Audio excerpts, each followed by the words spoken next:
Have you heard about this Face app? Is that what it's called, Jeremy? Face app? Yes. It's like Is that where you look older? Yes. It's Yeah, I where you heard look about that. I older. heard Cardi B did that, and that went a little viral. Yes. So, I did it after I heard that Russians are stealing the info. I was like, I still want to see what I look like old. well, have you heard about that? Have you heard about the Russian I scenario? heard that there was some concern about it. I don't know if it's been verified, but yes, I did hear the report. Okay, totally could be a rumor, but like from what I heard is that the what's the terms of service or whatever, the privacy policy or whatever it is, you basically are signing away your rights to the photo of yourself that you take, right? And they can do anything they want with it. They can like put it up on a billboard or something if they want to. Worst case, like I'm just trying to think like what is worst case scenario that can happen with something like that. So they can get pretty broad and wide. A lot of these terms of services give these service providers the rights to do what they want with the data because oftentimes it's free. And heads up to this audience, if it's free, you're probably the product, meaning that if you're getting it for free, they need to make money some other way or they want that data for some other purpose. And so if something's free, be careful because you're probably giving away some rights that maybe you just normally would have thought you had if you were paying.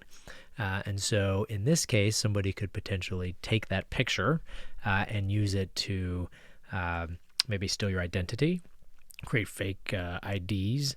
They might be able to hurt your reputation where they may put your picture in some situation or make it look like you were in a situation when you were not. You may have heard this term deep fakes. Yes. If you've heard of those where they create videos that look very real, but they've actually been fabricated. And so you can imagine someone creating a deep fake of you robbing a bank. And now you're in jail. So I could see that being a bad scenario. For the most part, I'd say that risk is relatively low because most of the time your picture is already out there. You think about your social media profiles, Twitter pages, your picture is probably already out there. So I think the risk is probably minimal.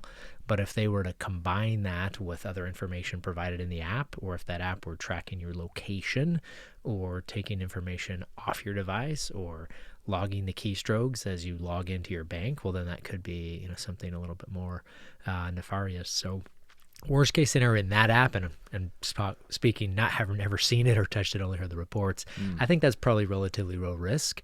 But who knows what else that application's doing. When we track mobile applications, that's probably one of the areas that attackers are attacking the most because that's where all of your information sits and your entire life is mostly on that device. So it's an area ripe for targeting because they can steal very sensitive information.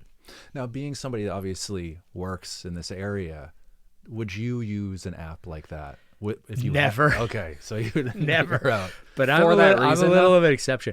Well, because the apps you have to realize that they can do a lot of things on your device that you might not know about, right? You're not seeing it, and so sometimes it requires certain permissions. But say, hey, I might need access to your microphone, or I might need access to the internet, or I might need access to some of your disk to store. And so when it's accessing your microphone, it could possibly flip it on at any time. So, you're sitting at home or you're having a conversation with your family or your spouse or your girlfriend and they flip on the mic. Next thing you know, that thing's recorded and could be streaming to who knows where.